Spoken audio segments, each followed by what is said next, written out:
Hello guys, welcome to my YouTube channel. मेरा नाम है प्रिया और आज की स्टोरी में टीटू एक डॉक्यूमेंट्री वीडियोस बनाया करता था हॉरर इंसिडेंट से रिलेटेड। कुछ लोग उसे पागल भी समझते थे क्योंकि जहाँ कोई भी नहीं जाता था वहाँ टीटू अपनी वीडियोस बनाने के लिए चला जाया करता था, अपनी जान को जोखिम में डालकर। एक दिन उसे ईमेल आता है कि अगर तुम्हें रियल में एक हॉरर इंसिडेंट चाहिए तो तुम नीम ताला घाट पर आ जाओ, जो कि कोलकाता में है।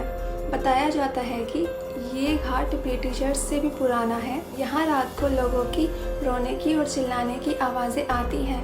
किसी की पायल छन छन करती है तो किसी का बच्चा रो रहा होता है, लेकिन दिखता कुछ भी नहीं है। टीटू को लगता है कि किसी ने उसके साथ मजाक किया है। उसके साथ एक फ़ोटो भी अटैच थी, लेकिन वो फ़ोटो थोड़ी ब्लर थी तो उसे अच्छे से दिखाई नहीं दे रहा था।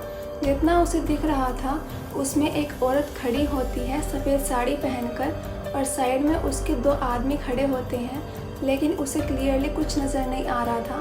फिर वो इंटरनेट पर रिसर्च करता है तो उसे पता चलता है कि नीम ताला घाट जैसी सच में एक जगह है जो कि बिल्कुल हॉरर है। वहाँ लोग रात में क्या दिन में भी जाने से डरते हैं।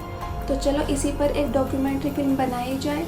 टीटू अपना बैग उठाकर नीमताला घाट के लिए निकल जाता है। वो बहुत एक्साइटेड होता है कि चलो एक और नया इंसिडेंट मिलेगा जिसको देखकर पता चलेगा कि वो जगह रियल में हॉन्टेड है या नहीं।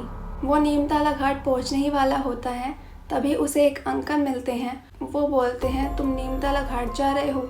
टीटू बोलता है कि हाँ, मैं डॉक्यूमेंट्री वीडियोस बनाता हूँ जिसमें मैं रियल हॉरर इंसिडेंट और वीडियोस दिखाता हूँ।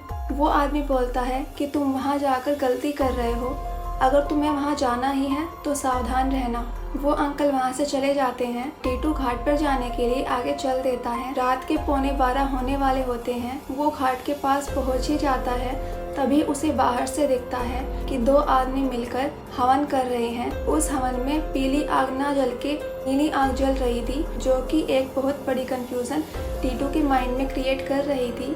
वो सोचता है कि अभी से मुझे ऐसी चीज़ें मिलने लग गई है, देखते हैं और क्या क्या मिलता है इस घाट पर। वो थोड़ा और पास जाता है और वह देखता है कि उन दोनों आदमी के साथ एक औरत भी वहाँ पर बैठी हुई है, बिल्कुल बेजान औरत, जैसे कि उसमें बिल्कुल जान ही ना हो।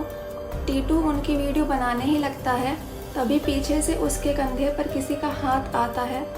जैसे ही कोई उसके कंधे पर हाथ रखता है और वह पीछे मुड़कर देखता है तो उसे वही औरत मिलती है जिसकी फ़ोटो उसने ईमेल पर देखी थी।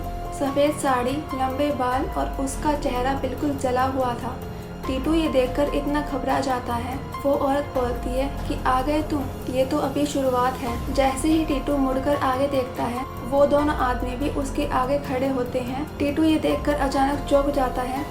तब वो दोनों आदमी आपस में बात करते हैं कि चलो आज एक और बलि का बकरा मिल गया। तब टीटू को ये समझ आता है कि मुझे बलि बनाने के लिए यहाँ पर बुलाया गया है। वहाँ पर रियल में होता ये है कि आत्माओं को शांत करने के लिए किसी न किसी की बलि देनी होती है, और आसानी से टीटू उनका बलि बन चुका था। वो मन में बालाजी भगवान को याद करने लगता है। वो डरकर वहीं बेहोश हो जाता है। फिर सुबह हो जाती है। सुबह होने पर घाट के पास कुछ आदमी जा रहे होते हैं। उन्हें वो टीटू घाट के बाहर बेहोश पड़ा हुआ मिलता है। वो दोनों आदमी उसे जगाते हैं और पूछते हैं कि तुम भी मूर्ख लोगों की तरह यहाँ आ गए थे? भगवान का शुक्र मनाओ कि तुम यहाँ पर बलि नहीं बने। तुम पर भगवान का आशीर्वाद है जिस कारण तुम बच गए हो, वरना जो कोई यहाँ पर रात को आता है उसकी नेक्स्ट डे लाश ही मिलती है। अब तुम्हें सब सच पता चल गया है ना? आज के बाद यहाँ पर कभी मत आ जाना। टीटू बिल्कुल घबराया हुआ होता है। उससे कुछ बोला ही नहीं जा रहा था। वो सब कुछ रिकॉल ही नहीं कर पा रहा था कि मेरे साथ ये क्या क्या हो गया। टीटू तब से ये ठान लेता है कि वो आज के बाद हॉरर डॉक्यूमेंट्रीज नहीं बनाएगा। अगर आप भी कोलकाता में रहते हो या उसके कहीं आसपास रहते हो तो गलती से भी नीमताला घाट पर जाने की गलती मत करना। तो ये थी आज की वीडियो। आई होप आपको पसंद आई होगी, और अगर आपको आज की स्टोरी पसंद आई है तो लाइक करके ज़रूर जाना और कमेंट ज़रूर करना, और अगर आप इस चैनल पर न्यू हो तो सब्सक्राइब ज़रूर करना। Thanks for watching.